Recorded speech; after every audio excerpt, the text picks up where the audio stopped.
Hello साथियों, welcome to Gurukul exam. चलिए साथियों, आज सीटेट के प्रथम पेपर में जो प्रश्न पूछे गए हैं उन प्रश्नों को आप सभी के लिए लेकर आए हैं। तो प्लीज़ आज की वीडियो को आप शुरू से लास्ट तक देखना, ठीक है। आपको बता दें साथियों, पहले प्रश्न में पूछा गया था कि निम्नलिखित कथनों में से कौन सा वाइतोस्की के द्वारा प्रस्तावित विकास तथा अधिगम के बीच संबंध का सर्वश्रेष्ठ रूप से सार प्रस्तुत करता है। पहला ऑप्शन था विकास अधिगम से स्वाधीन, दूसरा ऑप्शन था विकास प्रक्रिया अधिगम प्रक्रिया से पीछे रह जाती है, तीसरा ऑप्शन था विकास अधिगम का समानांतांक, और चौथा ऑप्शन था आप सभी का अधिगम एवं विकास समांतर प्रक्रिया है, ठीक है। तो प्रश्न नंबर जो एक था, इसका जो सही आंसर था वो था आपका विकास प्रक्रिया अधिगम प्रक्रिया से पीछे रह जाती है। तो करेक्ट आंसर आपका भी था। आ जाइए, आगे आपसे पूछा गया था कोलबर्ग के सिद्धांत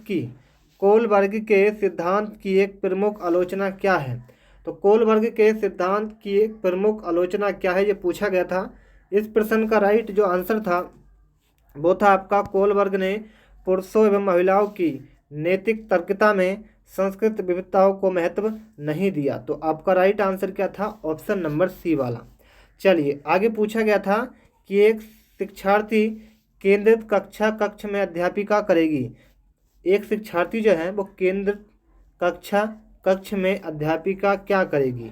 तो प्रश्न नंबर 3 का जो करेक्ट आंसर था वो था वह क्या करेगी। तो नोट कर लेना कि इस प्रकार की पद्धतियों को नियोजित करना जिसमें शिक्षार्थी अपने स्वयं के अधिगम के लिए पहल करने में प्रोत्साहित हो।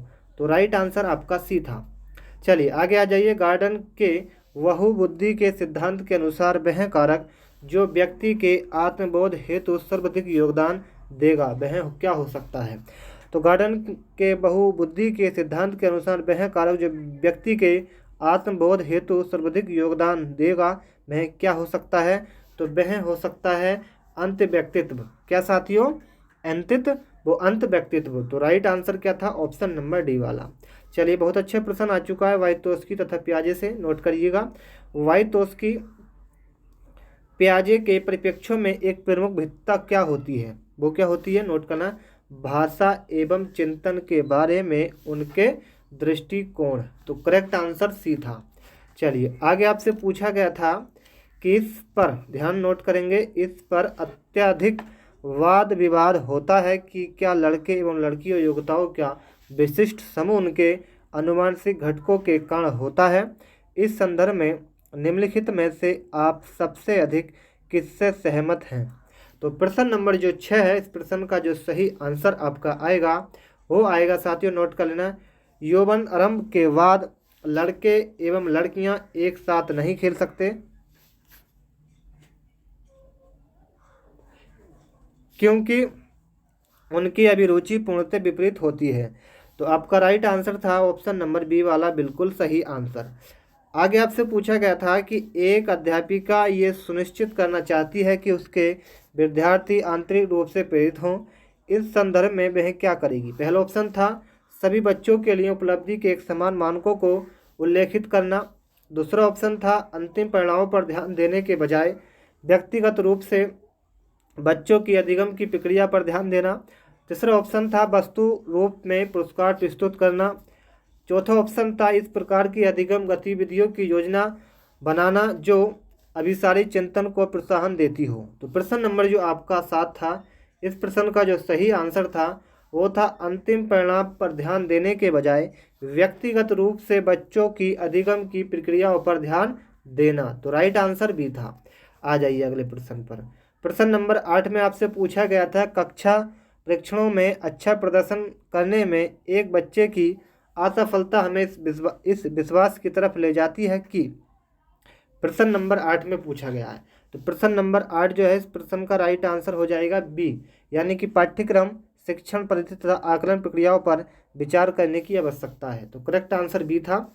आगे आपसे पूछा गया था प्रश्न नंबर 9 में कि आपकी कक्षा में कुछ बच्चे हैं जो गलतियां करते हैं, इस प्रकार परिस्थिति का आपके विश्लेषण के अनुसार कौन सा कथन सबसे अधिक उपयुक्त है। तो पहले कथन को पढ़ते हैं, ठीक है, पहले कथन को पढ़ते हैं। पहला कथन है बच्चों का बुद्धि स्तर निम्न होता है, और उसके बाद बच्चों की अध्ययन में रुचि नहीं है और वे अनुशासनहीनता उत्पन्न करना चाहते हैं। उसके बाद था बच्चों को आपकी कक्षा में प्रस्तुत नहीं करना चाहिए था। बच्चों ने अभी तक संकलात्मकता स्पष्टता प्राप्त नहीं की है तथा आपको अपनी शिक्षण विधि पर चिंतन करने की आवश्यकता है। तो प्रश्न नंबर जो 9 था, इस प्रश्न का जो सही आंसर था वो था आपका ऑप्शन नंबर डी वाला, यानी कि बच्चों ने अभी तक संकलात्मकता स्पष्ट प्राप्त नहीं की है तथा आपको अपनी शिक्षण विधि पर चिंतन करने की आवश्यकता है।